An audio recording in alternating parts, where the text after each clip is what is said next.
অভিষেকের তাণ্ডবে ২০ ওভারের ম্যাচ ১০ ওভারে জিতল ভারত। ১০ ওভারে ভারতকে ম্যাচ জেতানোর পর দুই অপরাজিত ব্যাটসম্যান অভিষেক শর্মা ও সূর্যকুমার যাদব টি-20 ম্যাচে টি-10 বানিয়ে জিতে গেল ভারত। এটিতে আজ ৫ ম্যাচ সিরিজের তৃতীয় টি-20তে নিউজিল্যান্ডের দেওয়া ১৫৪ রানের লক্ষ্যে ১০ ওভার হাতে রেখেই পেরিয়ে গেছে ভারত।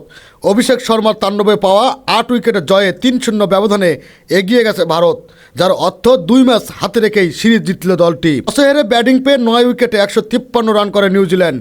৪০ বলে সর্বোচ্চ ৪৮ রান করেন গ্লেন ফিলিপস। ৩০ বলে ৩২ করেছেন ৫২ রানে চতুর্থ উইকেট জুটিতে তার সঙ্গী মার্ক চ্যাপমান। ৪ ওভারে ১৭ রান দিয়ে ৩ উইকেট নিয়েছেন ভারতীয় পেসার জসপ্রীত বুমরা।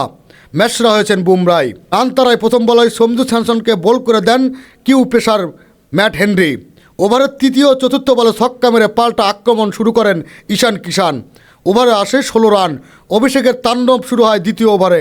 মুখোমুখি হওয়া প্রথম বলেই ছক্কা মেরে জ্যাকেট ডেভিকে স্বাগতম জানান ভারতীয় ওপেনার। এই ওভারে ৩ বল খেলে ১১ রান নেওয়া অভিষেক কাইল জেমসনের করা পরের ওভারে 3 বল খেলে তোলেন ১২ রান। চতুর্থ ওভারে কিষান বিদায় নেন ১৩ বলে ২৮ রান করে।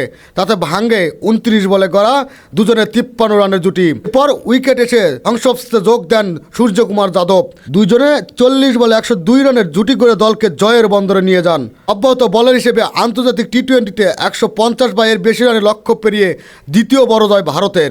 বড় জয়টি অস্ট্রেলিয়া ২০২৪ সালে স্কটল্যান্ডের ১৫৪ রানে ৬২ বল হাতে রেখেই পেরিয়ে যায় দলটি।